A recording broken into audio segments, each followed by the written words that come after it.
What's up, YouTube? PokePrimer here, bright and ready to deliver you our draft analysis for BTA Season 8.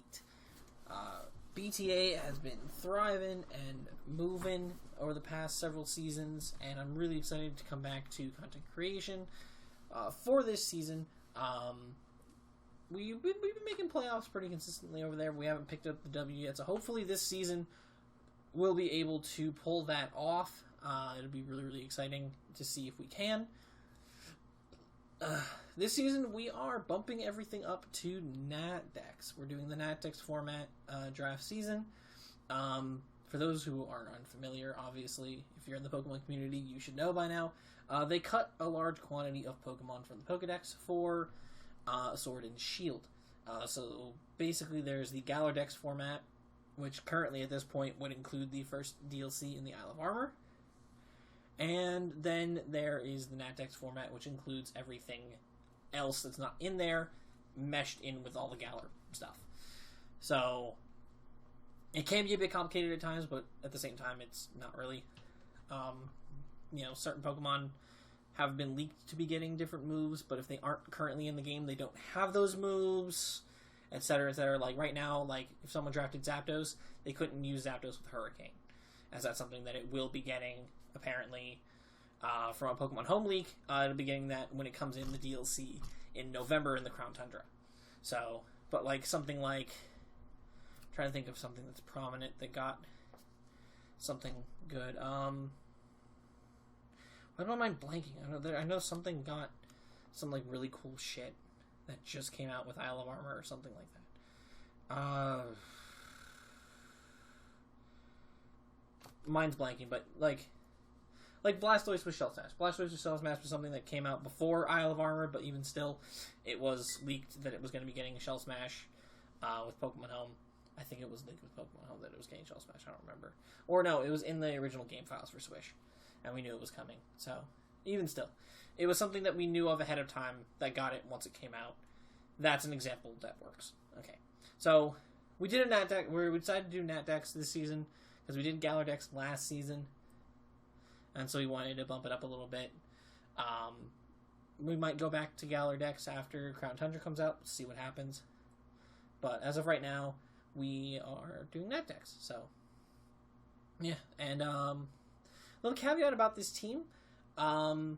This season, my girlfriend Ayla, she decided she wanted to kind of start to get more of an understanding as to the things that I'm into, and Pokemon Draft League is the thing that I'm mainly into. That's the thing that I do the most. It is the type of thing that I do 99% of the time as a hobby. Literally, 99% of my free time when I'm not working, and even sometimes on my breaks at work, I'm team building or looking into stuff for draft leagues. So if that doesn't put it into perspective, I don't know what does. This is my main free time, my main hobby is doing draft leagues. So she wanted to get into that. She wanted to start to understand that. So she actually drafted, out of the 11 Pokemon on this team, she drafted 9 of them. The only reason she didn't draft 2 of them was because she was asleep. And we hadn't discussed the next picks yet. The draft moved faster than I expected it to. And the timer was on, so I had to make picks pretty quickly. But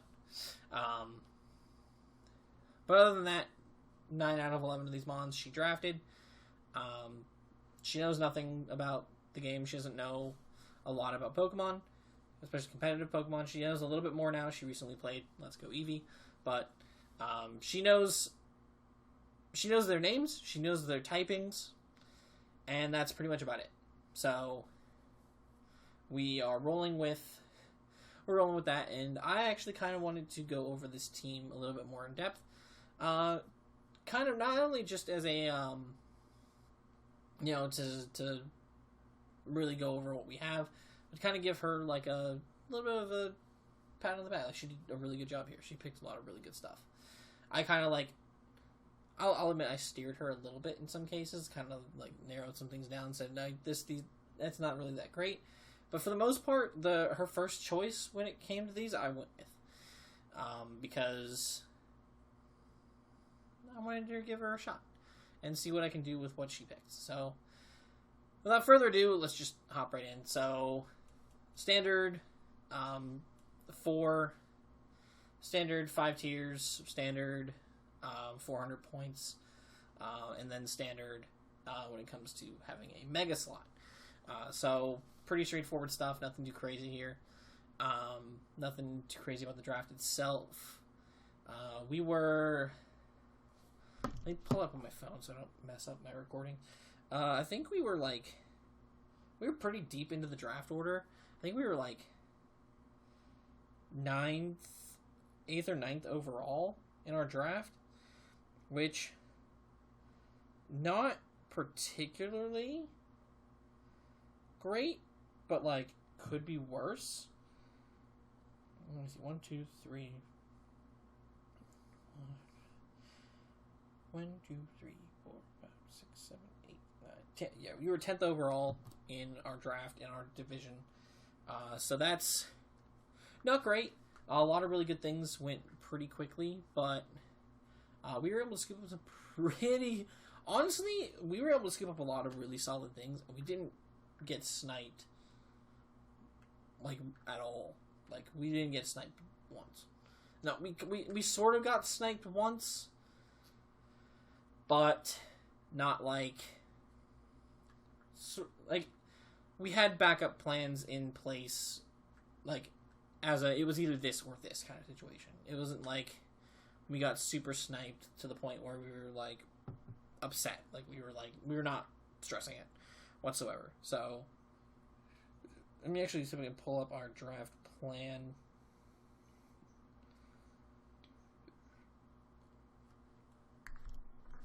So I can have that just on the side in front of me. So I can kind of see, like, go over the details of what we were thinking. So, right off the bat, for our first tier 1, as I was basically listing off the mons in the tier, Ayla heard the typing for this thing and thought it was sick as hell. Just the whole concept of it was really cool. So we got the fire water type Volcanion, which I'm going to be calling Stanley, for like the Stanley Steamer commercials. You know, Stanley Steamer makes carpets cleaner. Literally, like, the jingle plays in my head sometimes at random times. So, again, these nicknames aren't finalized either. I was going to let her sit down and kind of, like, look over some of them and maybe, like, tweak some of the nicknames. So, if any of the nicknames change as the season goes on, you'll see it, obviously. So, whatever. But, yeah, so we got Stanley the Volcanion as our first pick. Super excited to use Volcanion. I used Volcanion pretty much almost as early as you could use Volcanion in draft format. Back in Fella, if you guys remember that one.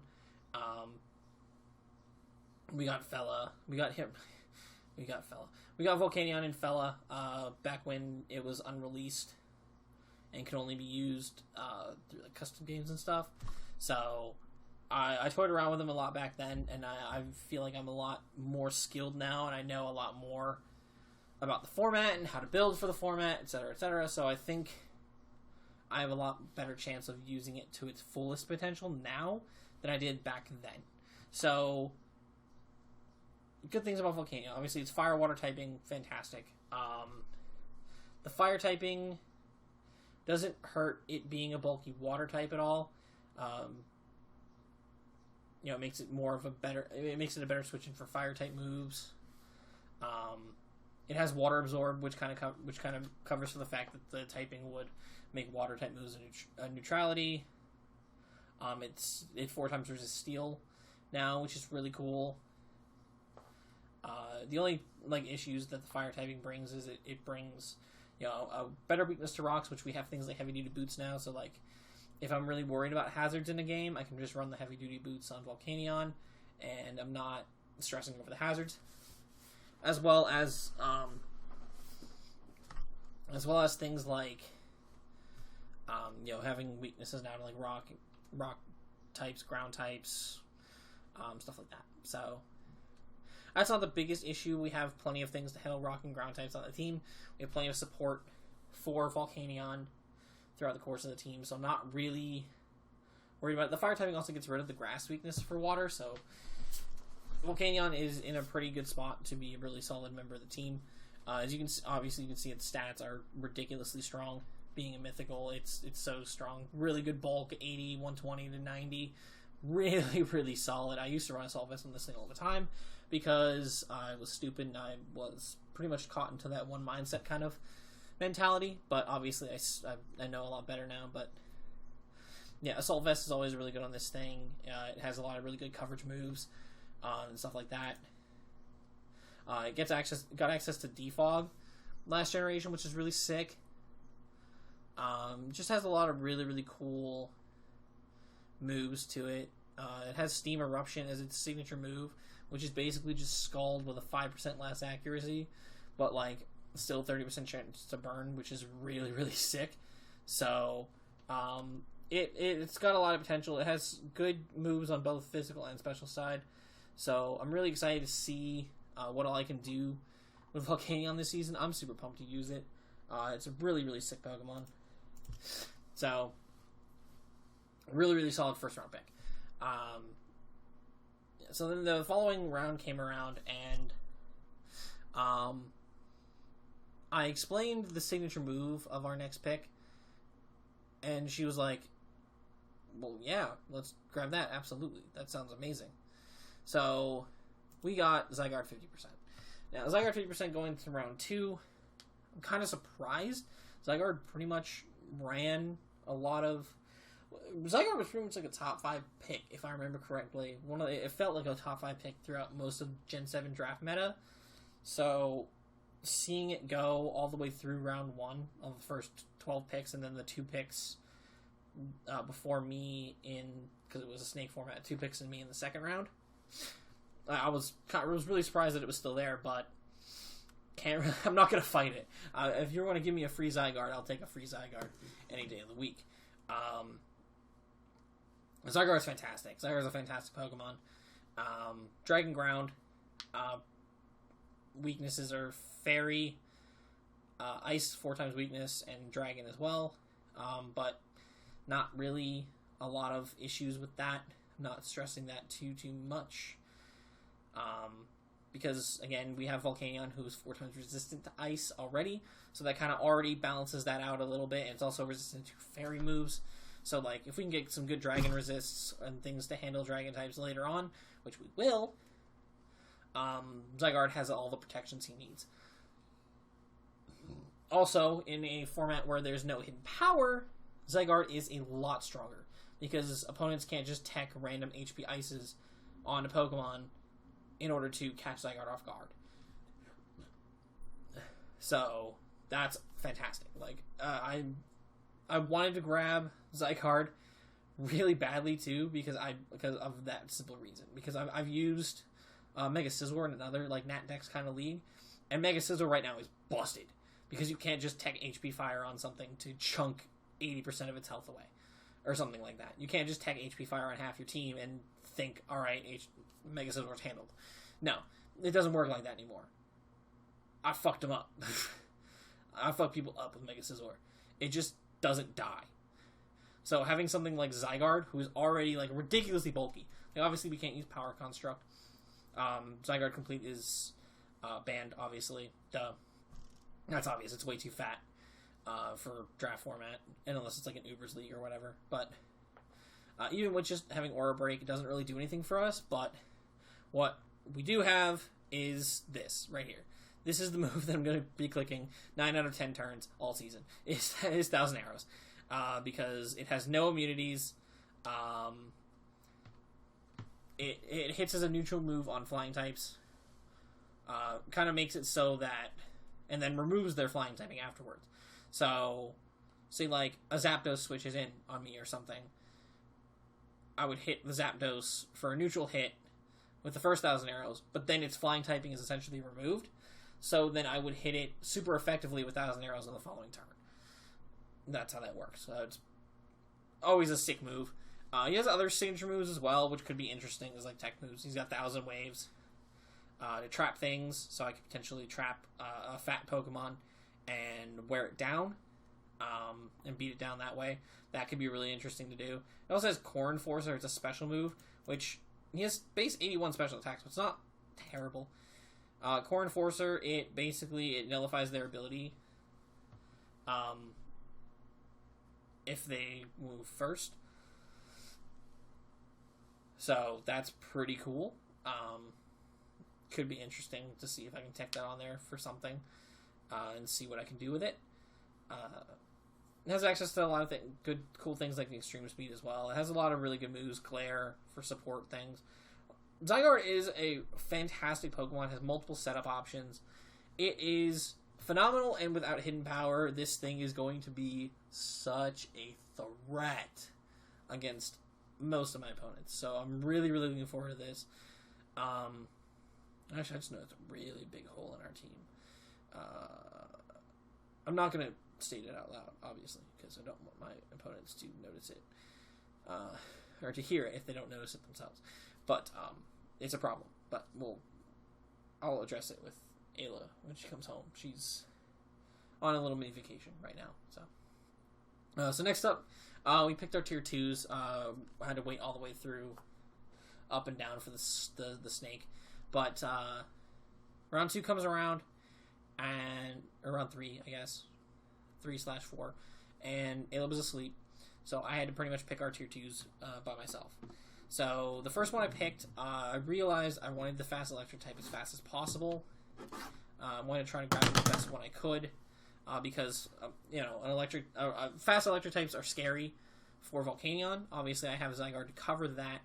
But I still wanted to make sure that I got one of the better ones out of the way so that I had one less thing to worry about for Volcanion. And so I grabbed the boy Tigra, the Raikou. I pretty much have been bouncing between Thundercat's names for this thing for a while. I just went with Tigra this time because it was different than the ones I've done before. So we got Raikou here, and like stat-wise, base 115 speed. Obviously, I wanted to break the 100 speed barrier, which I hadn't done so yet. We do that one other time on this team, pretty much same speed as well. So we have things that cover of that above range. 115 special attack, 100 Spadef. Like really, really good natural bulk outside of its Fizz Def, which isn't even that bad. With a little bit of investment, it can still tank some pretty solid hits. Pressure is extremely important because with something with like decent natural bulk like this, it can really stall out opposing mons that might not be able to touch it as well. Also has access to Inner Focus, which makes it immune to Intimidate now, which is not really super important, but it also keeps it from being able to flinch. So if we face off against something like a Jirachi, or a Togekiss or something along those lines, that's like really like flinch heavy kind of offense, we can tech on Inner Focus to deal with that. So we deal. Good. This doesn't list it with the moves that it doesn't have any. It doesn't have yet. I'm really excited for the next DLC because apparently Raikou gets Scald, which is going to be super stupid. It's going to be really stupid. Does it get Weather Ball before? Did it get Weather Ball before this generation? That'd be interesting. I didn't know that. Basically, it hits hard with Electric type moves. It has Screens as an option as well. Shadow Ball for coverage. Extreme Speed for priority if needed.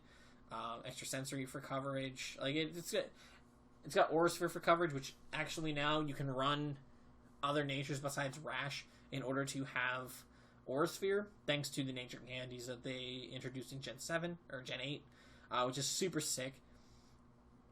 So I don't have to run Rash Nature in order for Aura Sphere to be usable, which is awesome. That's fantastic. So I can run, Timid Raikou with Aura Sphere and stuff like that now. So that's really, really nice. It's just an extremely solid, fast electric type. Probably one of the better ones in the game. So I'm super excited to have Raikou on the team. The next mod I picked up, I wanted to pick up our Fairy type as fast as possible because getting a Fairy type off the board, when we have Zygarde on the team, getting strong Fairies off the board as fast as possible is super important. So I decided to pick up Madoka or Sylveon. Reason I needed Madoka is because I recently watched Madoka Magica. I'm not going to say the whole name because I can't. I've never been able to say the full name properly, so I'm not going to. But, by the way, anime itself, really boring for me. I thought it was fairly mid. I'm going to get a lot of hate for that, but I don't care. I thought it was super mid. I got really bored until the last episode, and then I kind of cared for 5 minutes, and then it was over, and I was like, alright, whatever. Glad I'm never watching this one again. Anyway, now that I'm being flamed by the entire anime community, what's really cool about Sylveon, its pixelate ability, even though the 8 abilities got nerfed, down to having 1.2 times the boost, that doesn't make it less strong. It doesn't make it less, dangerous to deal with. It's things like Pixelate Hyper Voice and stuff like that, as well as having, something like Pixelate Quick Attack as a, tech option, to be able to pick things off, late game. It's never a bad thing to have.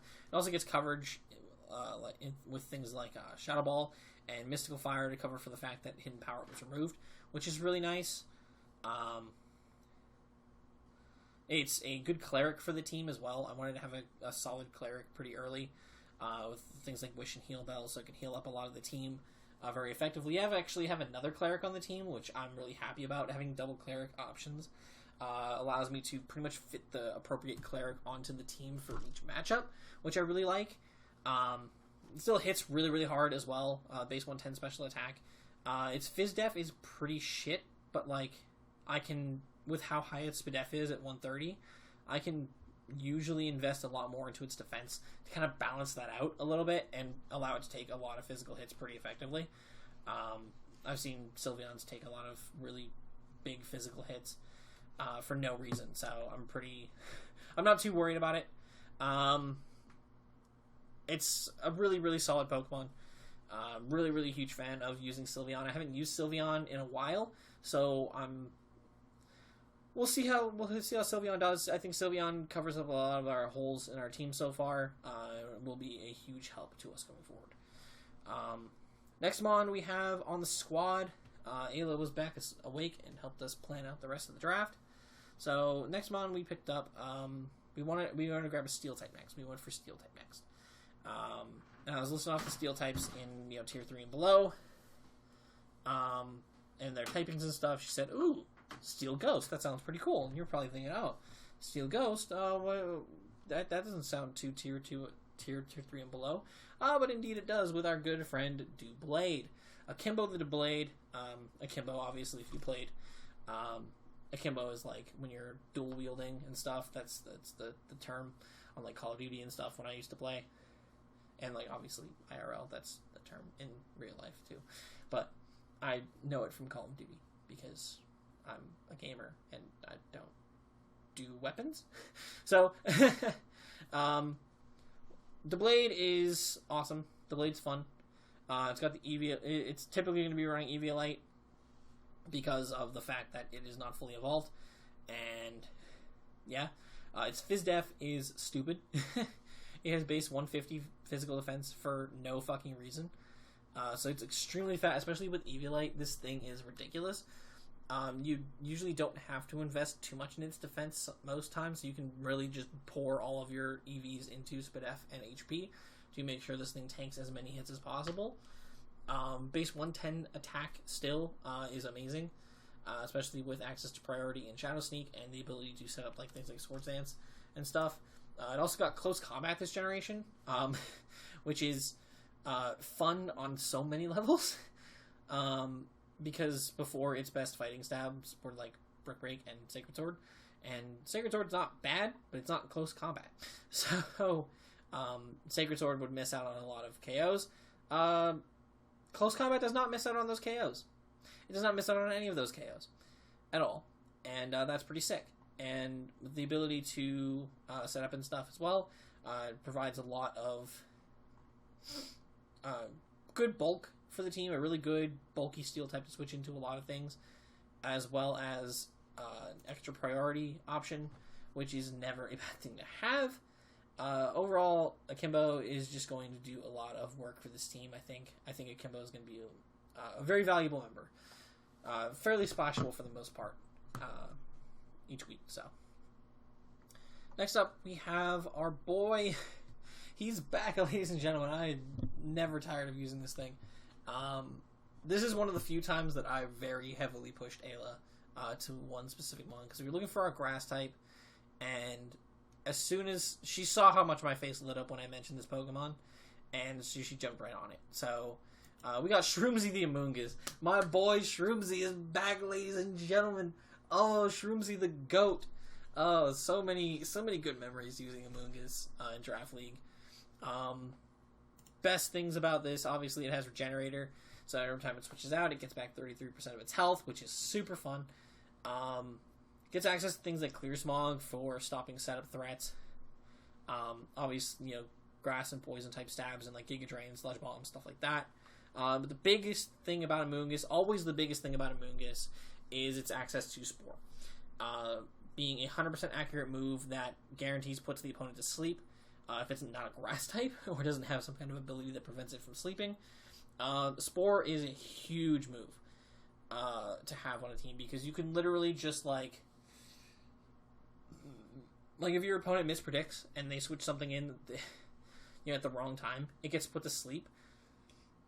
That's painful. That's a huge hit for that Mon. Definitely a massive pain in the butt.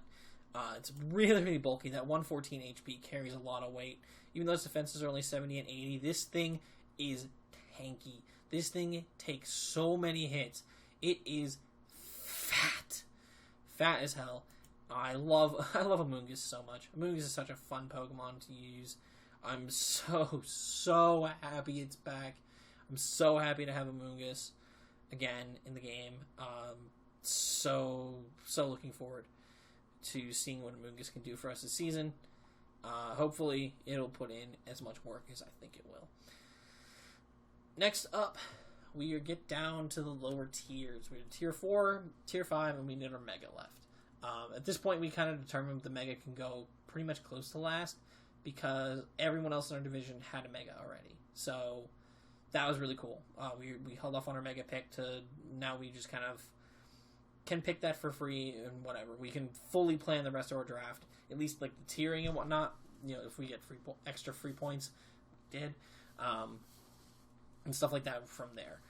So we planned out our tier 4s and 5s that we wanted, and we worked it out so that with our extra points, we actually can grab 3 tier 4s, and we only needed 1 tier 5, which is pretty sick, because it slightly boosts the quality of the team with getting a Mega that might be considered slightly less quality, but I personally don't. I personally think that this Mega is extremely high quality, extremely underrated. And literally, I think its frailty is the only reason why it's tier 2 Mega. So, but out of all of the Mons that we picked, I valued grabbing our tier 5 first, because we needed hazard removal. Up to this point, obviously, we only have Defog on Volcanion as our hazard removing options, which is good and all. Defog's great, but I wanted to have Rapid Spin potential as well. We ended up with 3 Rapid Spinners at the end of this, so it worked out pretty nicely. But we decided to grab Cretaceous the Armaldo first. I went with Cretaceous just because it's a period of dinosaur time. That sounds kind of cooler, I guess. I'm grasping here. I've never been able to figure out a good nickname for Armaldo. I usually call it, "What am I?" Because, it's a weird looking Pokemon. But Rock Bug type. Again, it is weak to rocks, obviously, but heavy duty boots and stuff being available are always fine. It has access to things like its abilities in Battle Armor and Swift Swim are both really, really good. I can bring Swift Swim against a rain team and kind of counter that a little bit. Have my own Rain Sweeper to combat their Rain Sweepers, and also go in on them when they don't have their Rain Sweepers in, which is always fun. So That's pretty cool. We have access to Priority and Aqua Jet, which is never a bad thing to have. This is a Stealth Rock setter, which we don't have yet. Hazards-wise on this team, we definitely don't have hazards. We don't have a lot of hazards, but I've literally drafted drafts in the past that I've taken to playoffs that had no hazards at all on them, so it's not... Especially with heavy-duty boots nowadays, I don't value hazards as much because, like, alright, you see an opposing team that has, like, 3 or 4 mons on it weak to rocks. You kind of want to set up rocks, but what if the 1 or 2 of them that are weak to rocks show up and they're wearing heavy-duty boots? You packed on a move on your move set that is at most going to, through the course of the game, maybe rack up like 60% across those 4 other mons. Which sounds like a lot, but it's not as good as if you had teched on something like Stone Edge, which will probably net half of that percentage in one hit. Or most of that percentage in one hit. You know? So it's give and take.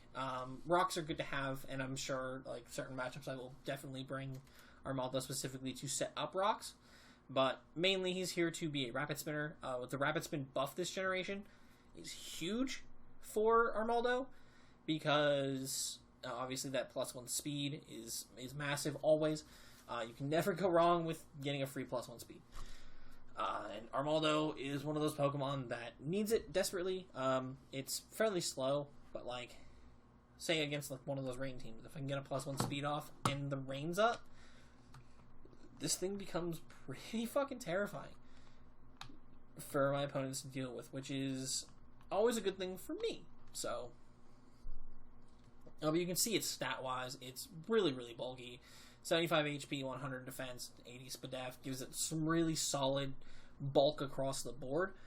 So this thing's going to live a lot of hits pretty comfortably. And that 125 attack stat is ridiculous. Like, even uninvested, I've done a lot of damage with Armaldo before, and the many times I've used it. I draft this thing pretty much all the time. It's raining right now. That's kind of ironic that it's raining when I'm talking about Armaldo.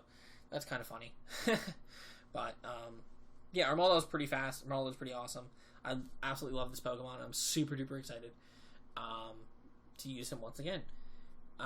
Okay, so next up we have our good old boy, our second cleric, free Wi-Fi, the Licky Licky. We were kind of torn as to what normal type we wanted. We kind of wanted to grab a normal type because up to this point we had no Ghost resists, and Ghost is extremely strong this generation.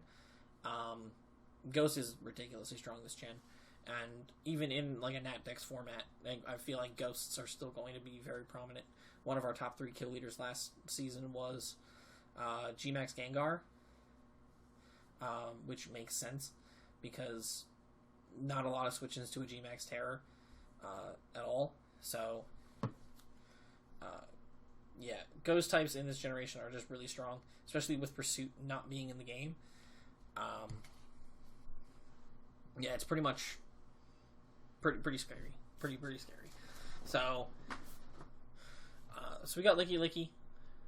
Good old free Wi-Fi. He's got that free Wi-Fi signal. We were torn between Miltank and Licky Licky, but I prioritized Licky Licky over Miltank because while Miltank heals itself and still has Heal Bell and stuff, would have been another rocker, which could have been nice.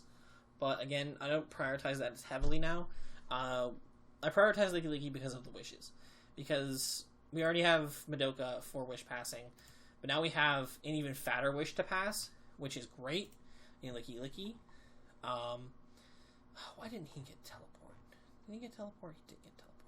Damn it. I was really hoping he got teleport. Oh well. But anyway, Licky Licky is still a fantastic Pokemon. It has access to counter. I used to use counter a lot. He gets body press this gen. Ooh, got body press. That's cool. Does it have a way to boost its defense? Probably. I think defense curl. Yeah, it does have defense curl. That'd be funny. That might be a meme set I do later on. access to knockoff, full cleric abilities with like Wish and Heal Bell. Yeah, Heal Bell right there. Really, really insanely good coverage, and with the way its stats are set up, 85 attack and 80 special attack. Honestly, there's some weeks I could just, if I need certain moves on the special side, I can literally just run him like Relaxed or Sassy or something along those lines, and have a mixed offensive coverage on this big old fat boy. His abilities are all also fairly decently used. The main one is obviously going to be Oblivious.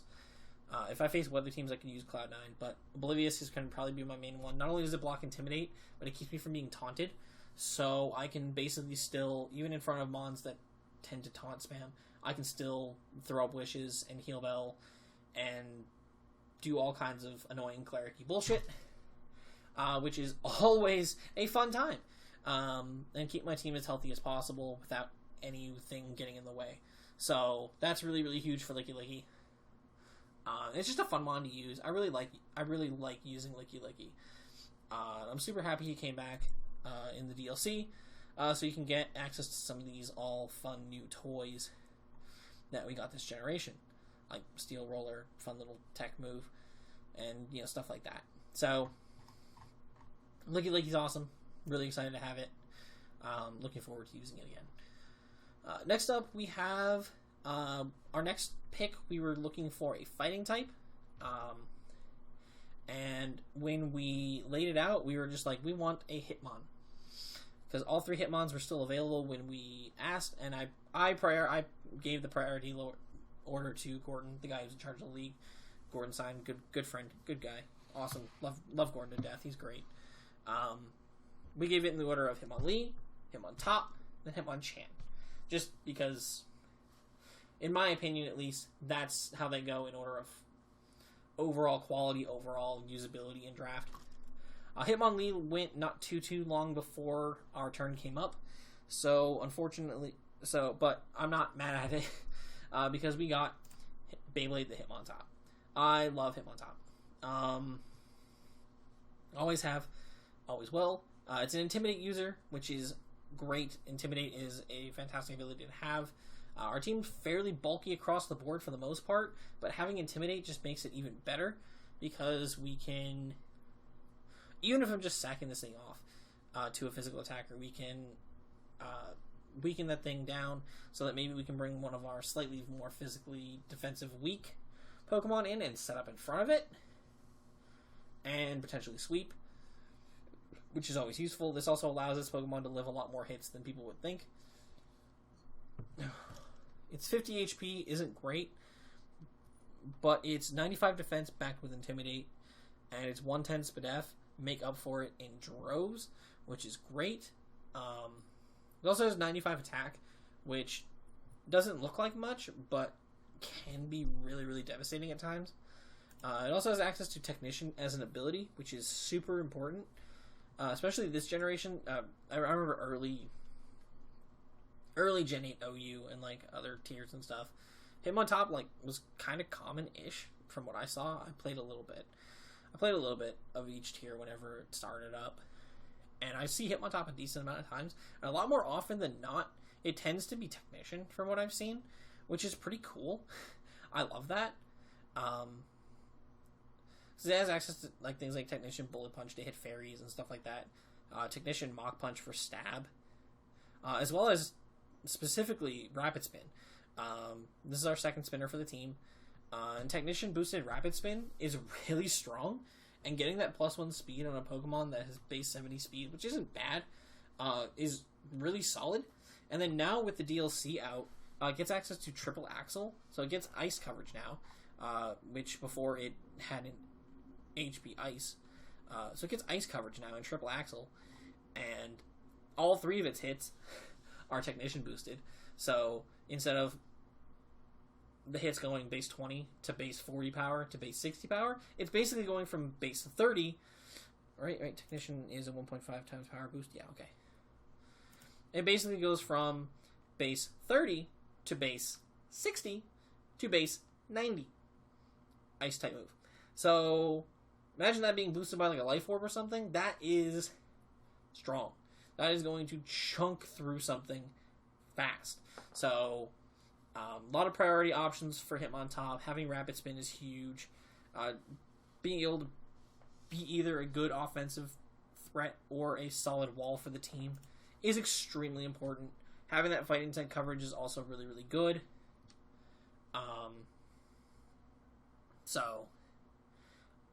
I'm just excited to have Hitmontop on the team.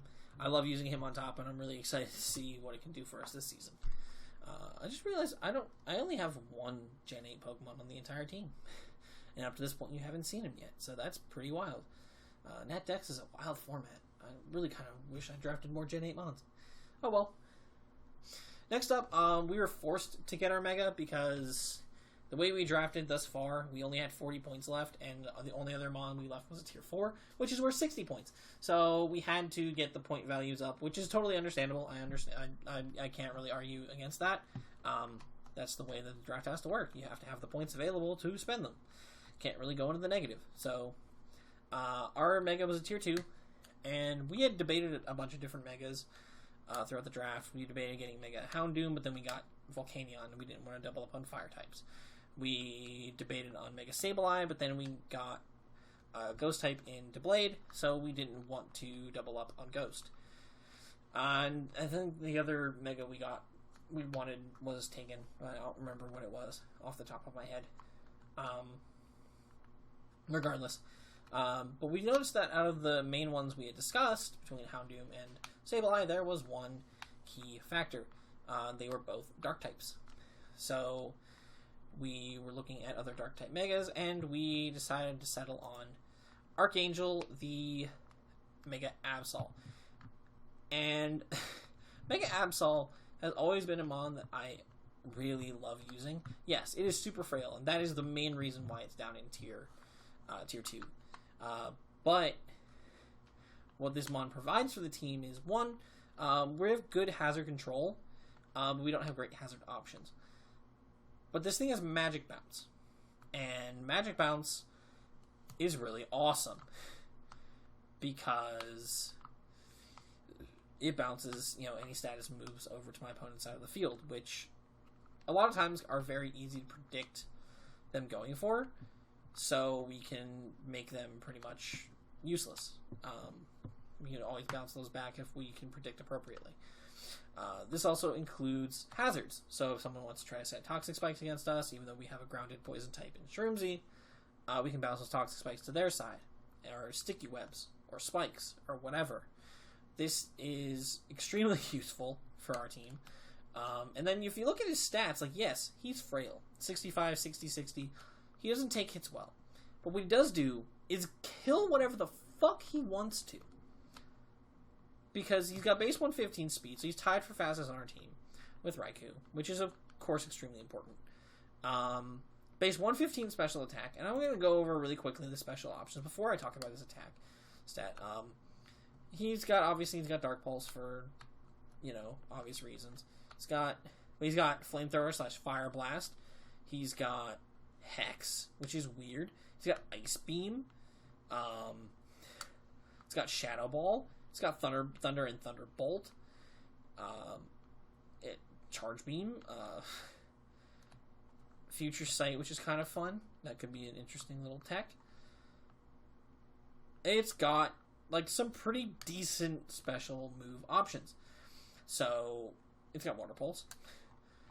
So Absol itself is a really good special attacker. But then you look at his attack stat, and he's got base 150 attack. Now, I understand. He lost access to Pursuit this generation. That sucks. That really big sucks. Because, obviously, Pursuit was one of Absol's biggest things. It clicks Pursuit on something, and it just fucking... switching out, and it just fucking dies. That's really, really hard for it to bounce back from. However, with some of the physical coverage this thing has, it can handle anything that wants to switch on it anyway. It has access to Sucker Punch for priority, so anything that Pursuit would have KO'd. If it tries to outspeed and kill us, we can just say no and kill it. It has access to lots of physical coverage, things like Superpower, X-Scissors, and Headbutt, Shadow Claw, Rock Slide / Stone Edge, Psycho Cut, Play Rough, Mega Horn. Obviously, it has Knockoff, Iron Tail. This thing has coverage out its ass. It has Aerial Ace as well for flying coverage against certain things. Like, this thing has a lot of really strong moves. This thing hits like a truck and a half. So I definitely think Absol is slept on a lot, and I'm really looking forward to ripping teams in half with Mega Absol going forward. I'm so excited to make this thing tear through the entirety of this league. I'm really excited about that. So yeah, Mega Absol is going to be a lot of fun to use. I'm super excited to have it. Yeah. So for our last pick, this is the one pick that we kind of got sniped on. I don't even remember what round it was drafted into. But why did I open Discord? Why did I open the document? But we were debating ice types. We wanted an ice type mon that could also remove hazards and stuff. The one I had suggested initially, we both couldn't agree on any one ice type we wanted, so we both put in one that we were looking for. I suggested Articuno, and Ayla suggested the one that we ended up getting. Unfortunately, Articuno went, I want to say it went like, I'm trying to see if I can find that. I'm trying to see if I can find where she picked it up. Our friend Lexi picked it up, and I was very bummed about that. Wait, why am I not finding it? I swear to God it was drafted. I know it was drafted. Who picked it up then? I know somebody picked up Articuno. I saw it in the draft chat. Tyler picked it up. It was right after Lexi drafted, so that's why I thought he picked. But Tyler picked up Articuno. He's a bitch. I hate him. So our alternative hazard removing ice type that we ended up grabbing is Mr. Monopoly, the Mr. Rhyme. So Mr. Rhyme is pretty cool. Obviously, we're probably going to be running Screen Cleaner 9 times out of 10, because just in case someone decides to bring screens, I would like to say, you can't have those, sir. No screens for you. It has decent natural bulk, 80, 75, and 100. Being an ice type, that doesn't really matter a lot, because obviously ice types are one of the weaker defensive typings. But having base 110 special attack kind of helps in the fact that ice is a fairly good offensive typing. Being able to click things like Freeze Dry, having access to Expanding Force in case we face a team with Psychic Terrain, we can bring Expanding Force, which is never a bad thing to have. This thing has Healing Wish, which is kind of cool. This thing does have screens of its own, which I don't know how that works. With Screen Cleaner, I think it does eliminate its own screens, but I think it's only when it comes into the battle, so I don't know. I'll have to run some tests with it to see how it works. But it's got standard Psychic coverage, Psychic Psyshock, has access to Shadow Ball and stuff like that. Gets access to things like Sucker Punch as well, Sucker Punch and Fake Out for priority, and its base 85 attack stats, not bad to have something like that. It also has it's a rapid spinner, which is super important. Getting that speed boost again on a base 70 mon is not bad. It's not a bad thing to have for sure. Also has got a lot of good support options. Status wise, that can be very, very useful. It gets Slack Off for its own recovery, which is nice. Just a really solid Pokemon. I've used Mr. Rhyme a little bit in the past, and it's a lot of fun to use, so I'm definitely excited to see what we can do with him. So hopefully he's able to put in a lot of work for us. And yeah, Mr. Rhymes is just going to be a lot of fun. So yeah, that's the team. I'm really excited to get into this. Our week 1 matchup is against Blue Skies, who is the coach of the Blazing Charmanders, a good friend of ours as well. She was actually the girlfriend of one of my college roommates, my senior year. I call it senior because I was there an extra year. But regardless, really good person, really awesome, really good person in general, or a good friend. I'm looking forward to playing her again and starting off the season hopefully with a W. So we will be back next week with the team builder for that matchup. And until then, we're going to see you then. Until then, I'm PokePrimer, signing off. Peace.